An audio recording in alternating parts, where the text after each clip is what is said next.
Mahirap ang buhay ngayon.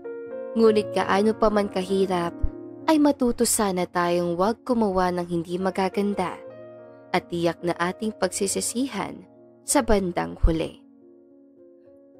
Tay, ano na? Kailangan ko ng pera oh. Third year college na ako. Wala pa din kayong stable na pera? Puro kasi karpentero, tay. Pukpok dito, pukpok dyan. Wala naman tayong pera nila kuya. Ani ni Jason na siyang bunso at si Kuya Anthony naman ang panganay. Hindi mo ba naiisip si tatay? Na dahil sa kakapukpok niya dyan, wala tayong nararating? Dagdag ni Anthony na puno ng galit sa boses niya. Karpintero ka, oo. Pero hanggang ngayon, wala ka pa rin naipundar para sa pamilya natin. Nakakapagod na magtiis sa hirap. Napakunot ang noo ni Mang Oscar, ngunit pinili niyang wag magpatol sa galit ng mga anak. Alam niyang masakit ang mga sinasabi nila, pero hindi niya gusto ang hirap na nararanasan nila.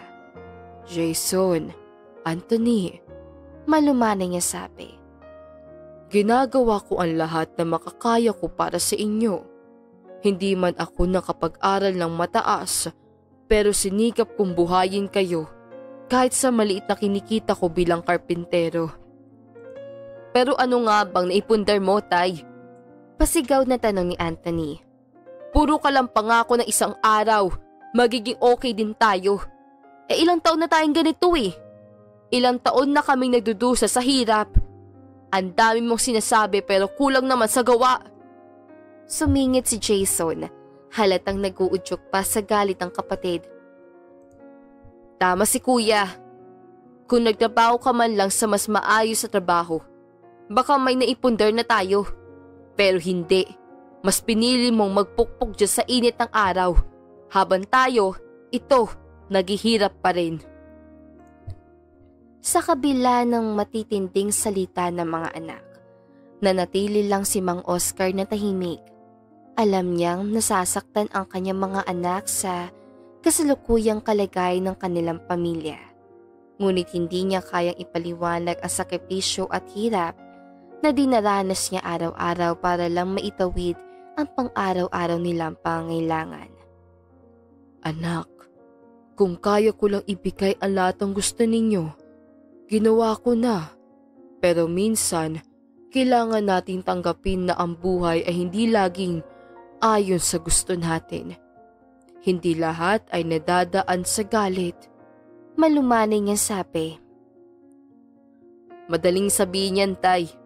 Sagot ni Anthony na may matinding hinanakit. Pero kami ang naghihirap dito. Kami ang nag-aaral ng walang baon. Kami ang lumalabas sa eskwela ng parang walang pamilya. Habang ikaw, kontento ka sa maliit na kita. Nasaan ang pangarap mo para sa amin? Napailing si Mang Oscar. Anak, ang bawat pukpok ng martilyo, bawat kahoy na pinuputol ko, lahat yan ay para sa inyo. Hindi ako tumitigil sa pagtatrabaho kahit pagod na ako para lang maibigay ko ang kailangan nyo. Ngunit tila hindi sapat ang paliwanag ng ama para kay Jason. Bakit hindi ka maghanap ng mas magandang trabaho, tay? Wala ka bang ambisyon para sa amin? Gusto mo ba na habang buhay kaming mabaon sa hirap? Sa puntong iyon napapikit si Mang Oscar. Pinipilit na wag pumatol. Ang mga salitang binibitawan ng mga anak niya ay parang patalim na humihiwa sa puso niya. Pero nanatili siyang kalmado. Alam niyang walang maidudulot na mabuti ang pagsagot sa galit ng mga anak. Nagpatuloy si Anthony. Kung hindi mo kayang bigyan kami ng mas magandang kinabukasan, di sana hindi mo na lang kami binigyan ng ganitong klaseng buhay. Wala ka rin kwenta, tay. Sawa na kami sa ganitong buhay. Sa kahirapan. Napabuntong hininga si Mang Oscar at tumingin sa malayo. Pinipilit na wag hayaan ang mga salitang iyon na sirain ang kanyang pagtingin sa sariling pagsusumikap. Mahirap, masakit, ngunit para sa kanyang mga anak, kaya niyang tiisin ang lahat. Habang nagpapanday si Mang Oscar sa maliit na bahay sa kanilang barangay, Lumapit si Miguel, isang binata at kaedaran ng kanyang anak. Si Miguel ay palaging dumadalaw at nakikipagkwentuhan sa kanya tuwing may pagkakataon. Marahil dahil nakita rin ng binata ang kasipagan at dedikasyon ni Mang Oscar. "Kamusta po, Mang Oscar?" tanong ni Miguel habang nagbibigay galang. Napangiti si Mang Oscar kahit pa ang bigat ng puso niya mula sa mga salitang binitiwan ng mga anak niya noong nakarang araw. "Ayos naman, Miguel. Tuloy pa rin kahit medyo mabigat ang pakiramdam." Naupo si Miguel sa tabi niya at sumandal sa bakod ng kanilang inaayos. "Mukhang marami kayong iniisip, Mang Oscar. Alam ko pong di niyo ako anak, pero andito po ako kung gusto niyo na makakausap." Napalunok si Mang Oscar.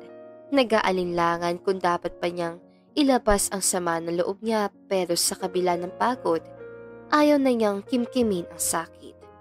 Tumigil siya saglit sa pagpukpok at huminga ng malalim. "Alam mo, Miguel, minsan kahit gaano ka kasipag, kahit gaano ka nagsusumikap para sa pamilya mo, parang di nila nakikita." Napatango si Miguel, nakikinig na maigi. "Ang hirap po talaga ng buhay, Mang Oscar. Nakikita ko po kayo araw-araw. Pagod na pagod, pero ginagawa niyo pa rin ang lahat. Siguro, kung ang mga anak niyo ay ganoon din ang nakikita, magbabago rin ang pananaw nila." Ngumiti ng bahagya si Mang Oscar, pero may lungkot sa kanyang mga mata. "Sana nga, anak. Kaso, ang hirap ipatindi sa kanila ang sakripisyo. Akala nila dahil hindi ako nakatapos, wala na akong ibang pangarap para sa kanila. Lahat ng pukpok at pawis ko para sa kanila. Pero masakit. Masakit kapag hindi nila ito pinapahalagahan." Natahimik si Miguel, ngunit kita ang simpatya sa kanyang mukha. "Mang Oscar, kung ako po ang tatanungin, hindi lahat ng tao kaya ang hirap na dinaranas niyo. Alam ko pong hindi sapat ang mga salitang ito, pero bilib po ako sa inyo." Napangiti ng kaunti si Mang Oscar at pumasok ang bahagyang ginhawa sa kanyang puso. "Salamat, Miguel. Ikaw na siguro ang pinaka nakakaintindi sa akin.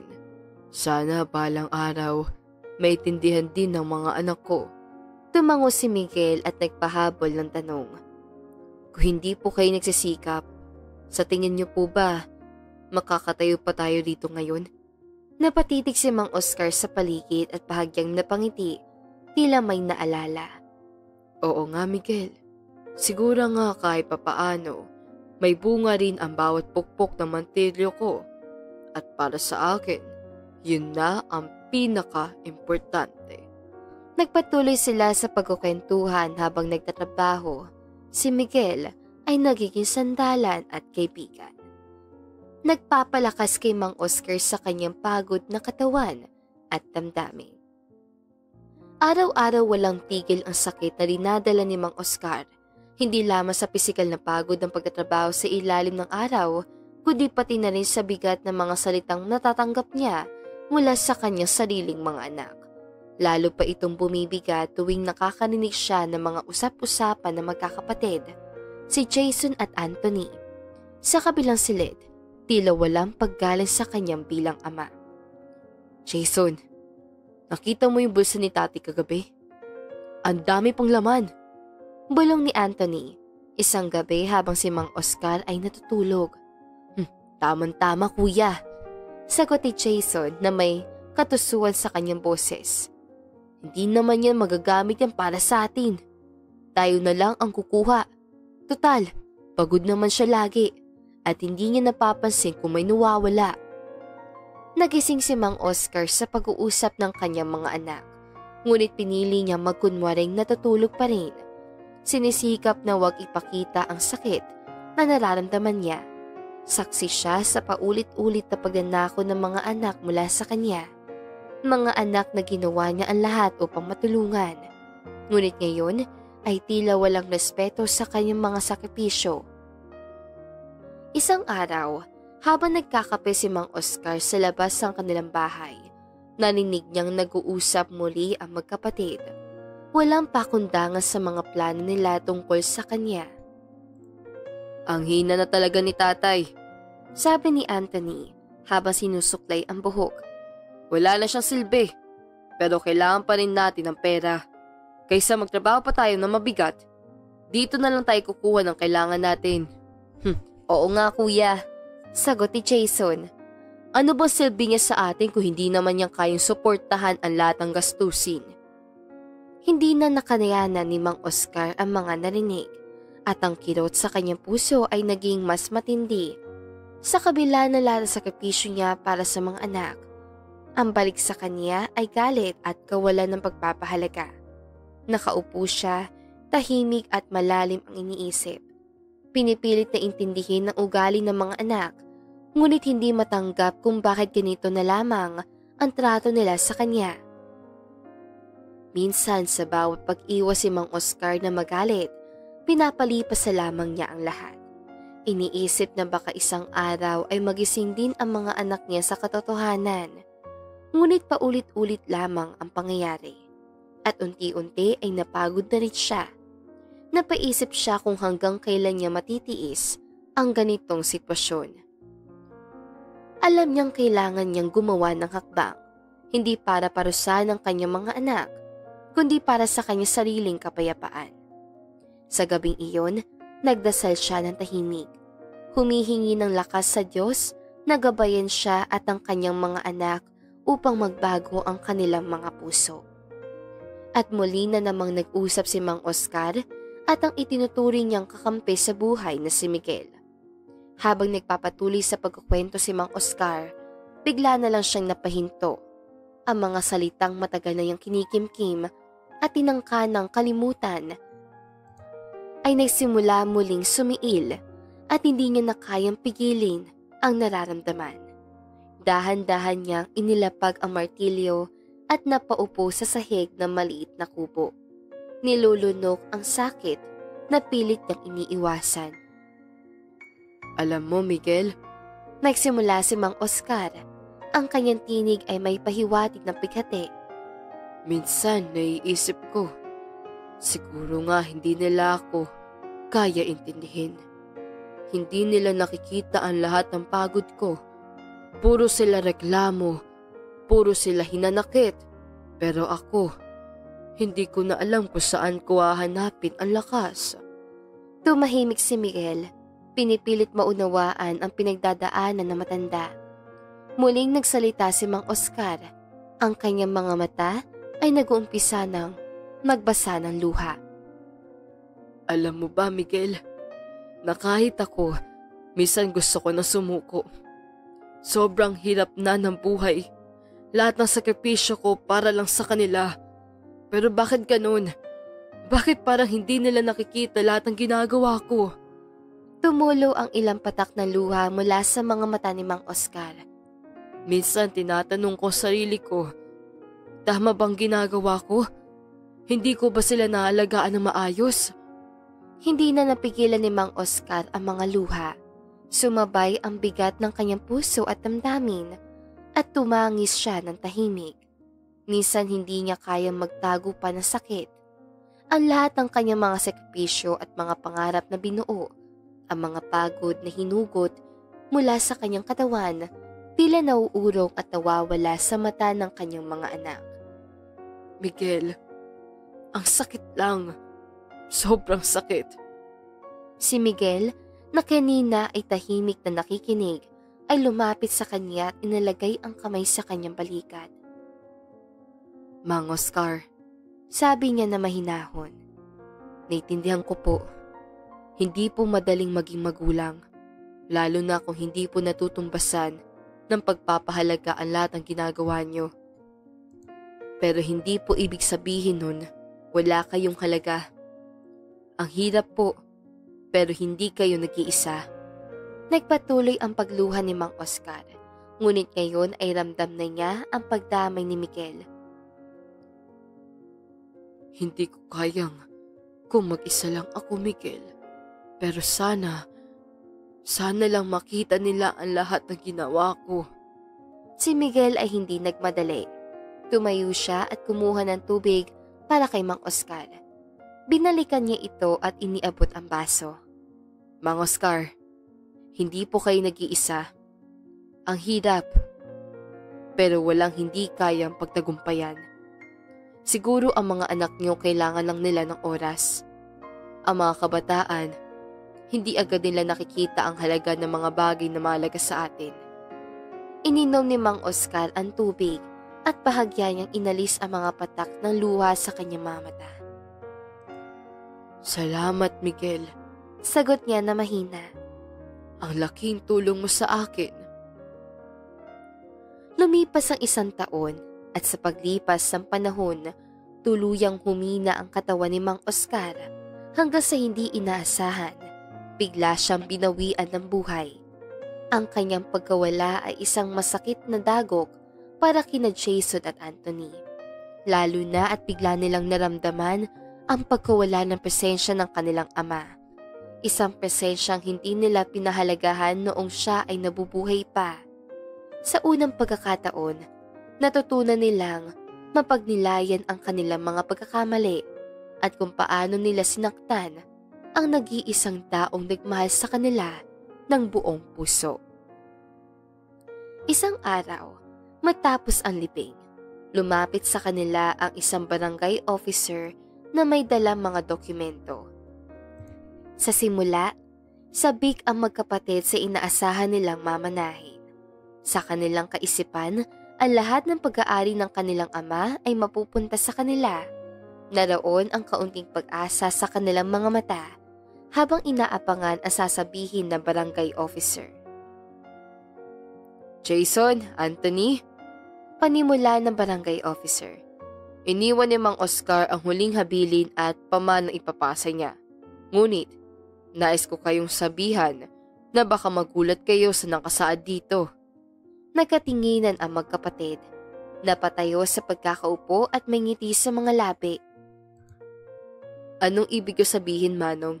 Tanong ni Jason, sabik na malaman kung ano ang nasa papel na hawak ng barangay officer. Nagpatuloy ang barangay officer. Ang inyong ama ay gumawa ng desisyon bago siya pumanaw. Ang lahat ng kanyang natitirang ari-arian, ang maliit niyang lupa, ang natitira niyang ipon mula sa kanyang pagpapanday, ay hindi ninyo mamanahin. Nalaki ang mga mata ng magkapatid, hindi makapaniwala sa narinig. Ano? Bakit naman hindi sa amin mapupunta? Kami ang mga anak niya! Ani ni Anthony, galit at hindi makapaniwala. Huminga na malalim ang barangay officer at ipinaliwanag. Ang inyong ama ay nagkaroon ng malaking sama ng loob dahil sa mga naging asal ninyo sa kanya. Ninais niya sanang bigyan kayo ng pagkakataon, ngunit paulit-ulit ninyong sinayang ang mga ito. Kaya't bago siya pumanaw, ipinasa niya ang lahat ng kanyang ari-arian kay Miguel, ang kaibigan at tanging naging anak-anakan niya na palagi nariyan para sa kanya. Napako sa kanilang kinatatayuan ang magkapatid habang dahan-dahan nilang naunawaan ang mga desisyon ng kanilang ama. Bagaman masakit at mahirap tanggapin, nagsimulang bumalik sa kanilang alaala ang bawat araw na naging malupit sila sa kanya. Ang mga pagkakataong kinuhanan nila ng pera si Mang Oscar habang natutulog. At ang bawat sandali ng kawalang galang nila sa kanya. Durog ang puso ni Jason habang inamin sa kanyang sarili ang kanyang pagkakamali. Tay, patawarin niyo kami. Bulong niya habang nangingilid ang luha sa kanyang mga mata. Samantala si Anthony naman ay napaupo, tila nawala ng lakas. Lahat ng iyon ay nawala dahil sa sarili naming kagagawan. Sa huling araw na iyon, sa halip na pamanang inaasahan nila, natanggap nila ang pinakamalaking aral mula sa kanilang ama. Ang kahalagahan ng respeto, pagpapahalaga at pagmamahal. Samantalang si Miguel, ang binata na itinuring na anak ni Mang Oscar, ay tumanggap ng pamana ng may pagmamalasakit at pagpapakumbaba. Dala ang pangako na patuloy niyang itataguyod ang mga aral na iniwan ng kanyang ama-amahan. At dito na nga po nagtatapos ang magandang istoryang ito. Maraming salamat mga kakwentuhan! Huwag niyong kalimutang mag-like at subscribe at pindutin na rin ang notification bell para lagi kayong updated sa ating kwentuhan. Hanggang sa muli, paalam!